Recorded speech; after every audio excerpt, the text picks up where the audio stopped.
Hello YouTube, RJ. Hey, got a really big box on the bench today.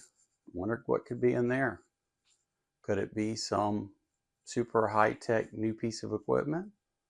Well, I don't know. You're gonna have to hang around to find out. It's too big for me to really do a unboxing where you can see me unboxing it. It's just too big for me to maneuver around with the cameras and everything. Let me get in there. Okay, after all that, I finally got into it. And here's what we've got. It is obviously not the latest and greatest high tech. It's obviously vintage test equipment, and as you may or may not guessed, it is a tube tester. In fact, it's a Dynajet, B&K Dynajet model 707. Here, let me bring the camera over here, if you don't mind me moving you. We'll get a little better look at it for you. It's a Dynajet 707 mutual conductance tube tester from B&K. And if you can see, it is in immaculate condition. Original book, perfectly clean, almost spotless. Everything on it is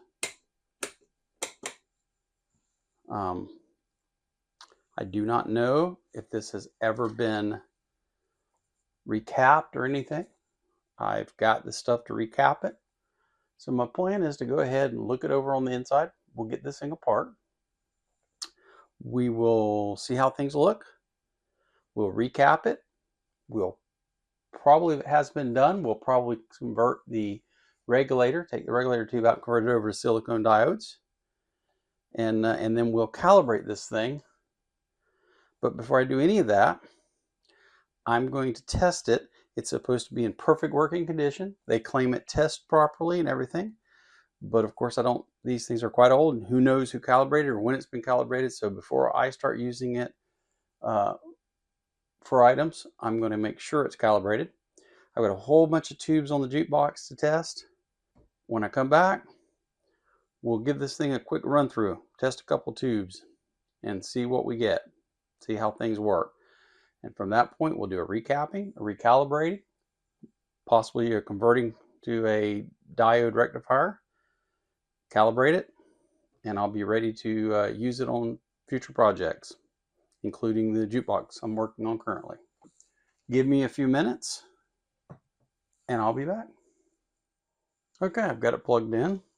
I'm ready to try my first test on this thing. So I've got a 12AX7A tube out of the jukebox to test.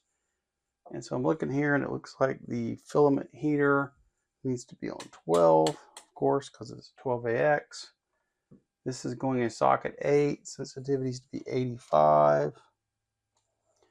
Plug this into socket 8 up here. Okay. We're on the right set. Transfer buttons in the right position to put it up here. Turn on the power. Give it a minute to warm up before we try testing it. Okay, we give it about a minute now. So we're ready to do tests. First thing we need to do is check for shorts. And the needle barely moves. It's very well in the green. So I'd say shorts are good. Grid emission is the next thing. We want it to stay in this green. We don't want to see it get up here into the white bar up here. So again, very well in the green. So test 1, we want to see that get up in the green on this side. And she's not. Oh, that's right. I'm looking, here's a note here.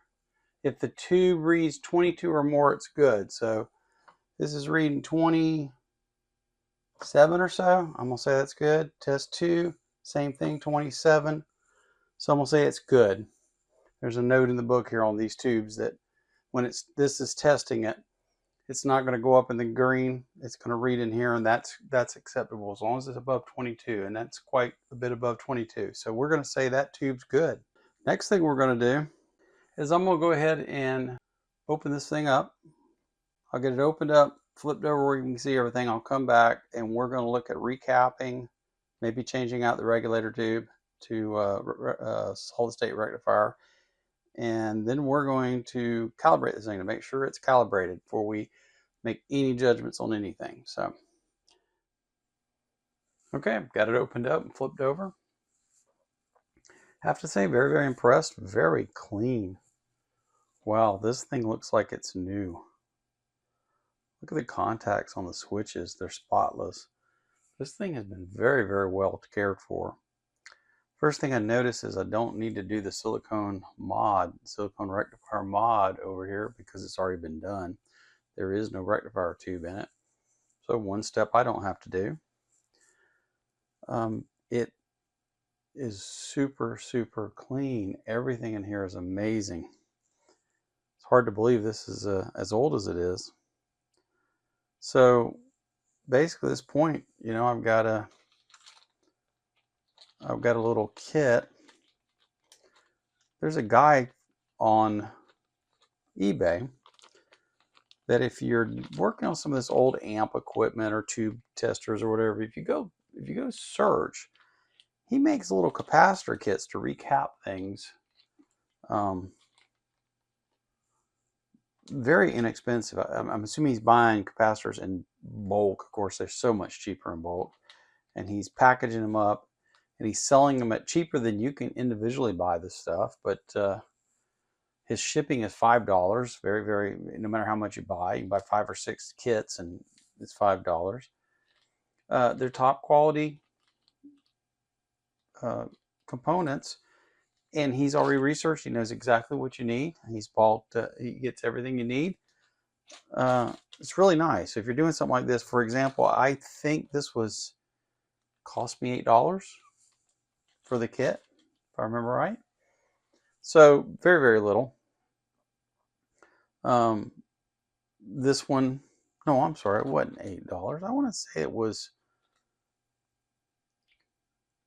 maybe it was $8 altogether. Anyway, it was cheaper than I could put a Mauser order in and get the parts. So I got it from him. I didn't even have to research what I needed. So I didn't have to wait, get it here, figure it out, or go on a parts list, try to figure it out. So that worked out very nicely for me. So I'm gonna get these capacitors all changed out. Once I do those, I've done enough videos of me changing capacitors. I don't think we need to film all that, but I'll come back once I get these capacitors. It's not but a few. And we'll set up to do the calibration and we'll see how we make out. Okay, I finished putting the new capacitors in. And what I did is I don't have a test socket to plug into number 1 up here to get me wires out to do the procedures they want. So what I did is went ahead and soldered me 3 wires to the pins that I need. Pins 1, 2, and 4. Instruction calls out 7, but 7 and 2 are the same thing. They're both soldered directly to chassis ground, so you don't really need to use 7 when it's connected directly to 2. Starting our calibration, I also, by the way, went through, put all the new capacitors in, and I checked every resistor in there, and they were all dead on. We're good to go. We're golden. After doing that, we're going to do our short sensitivity adjustment. It says to adjust short lamp sensitivity, kick to 1 mega ohm, which I have 1% 1 mega ohm here we're going to use, to pins 2 and 4. 2 is black and 4 is yellow. So I'm going to go ahead and hook those up over here. Hang them off the side. So we turn her on, she's on. And then we push the short button and we adjust the potentiometer through the number 30 socket, which is R16, until we play with it. We get the light just to come on while the short is being held. So I'm holding the short.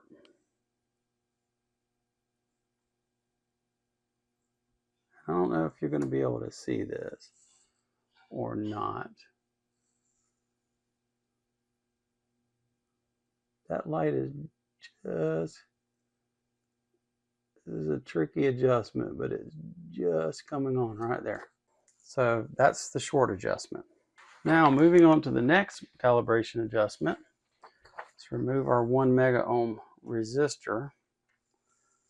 The next one is the grid emission, and it says that we need to put a 20 meg resistor from pin 1 to 7, which is 1 to 2. It's the same because 7 and 2 are the same. So we hook up resistor, just a different value. So I've got a 1%, 20 meg on there. Got her connected up. And we're going to adjust R18, which is socket 33 down in here. Let me see if I can find the...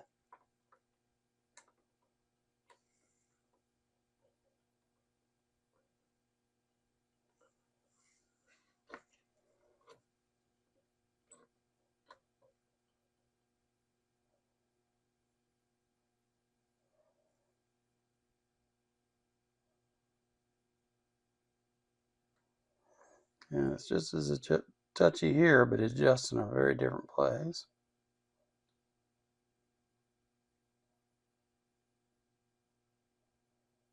I'm going to say that's it. So if we disconnect, it should go to 0.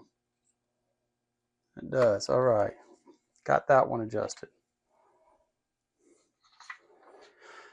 Next, signal voltage adjustment.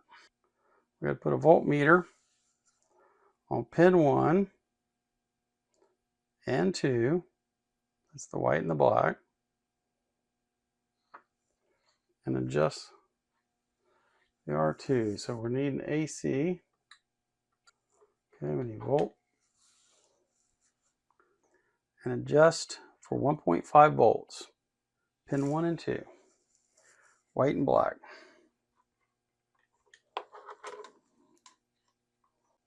We're going to adjust R20 under socket 25.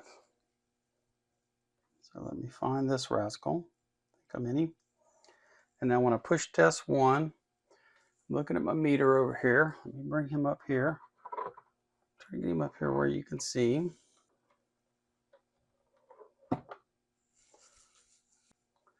We're going to put it on 5 volt range. And we're going to push test 1. And we're almost 1.6. So we're going to adjust him a little bit.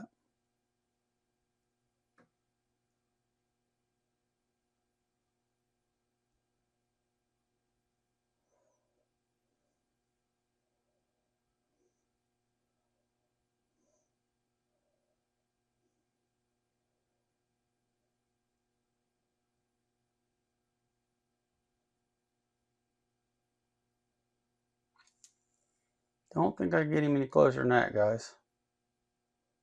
Pretty dadgum close. All right. I'm going to go with that.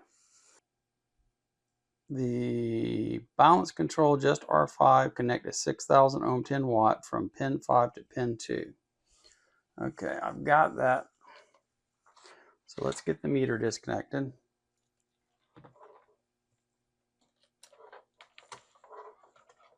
Come over here.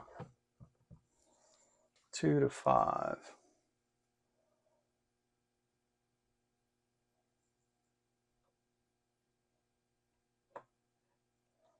What I'm going to do is this.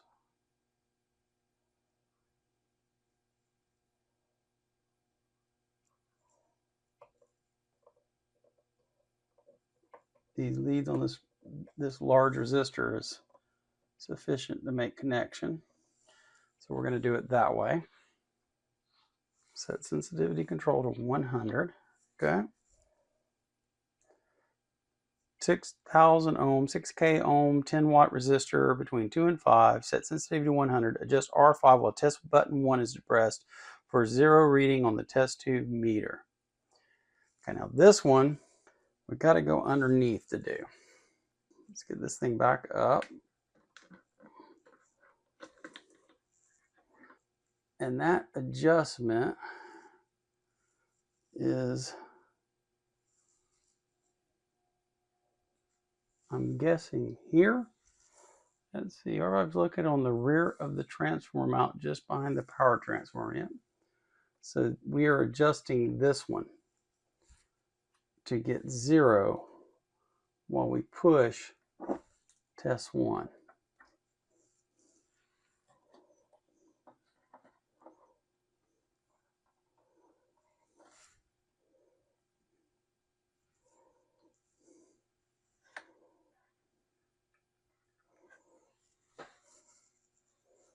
Okay, that's kind of rigged up here. You're probably going to lose your vision of the meter pretty good here. Maybe you can still see it, I doubt it.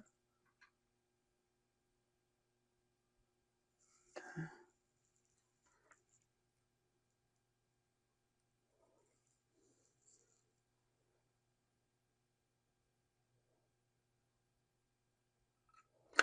All right, there you are. With that, we've done what we can do. So here's what I'm going to do. I'm going to turn the power off, unplug it, undo my holder there, take the resistor out.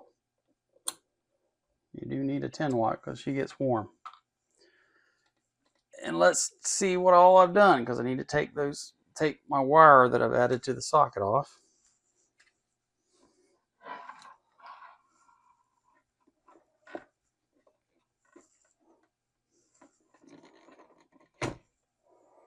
As you can see, capacitors are all changed out. Everything looks good. Let me go ahead and get these wires taken off over here. Remove my wires.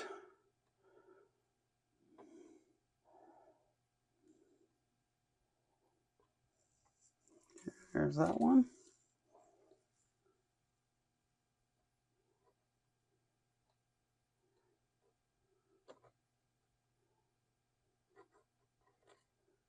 There's that one. And this one.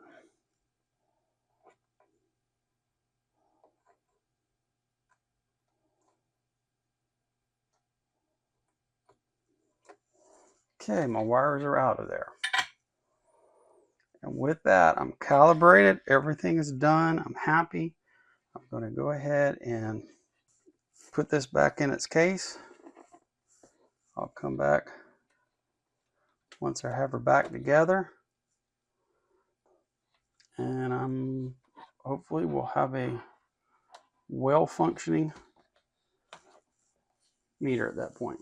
So, see you in a few.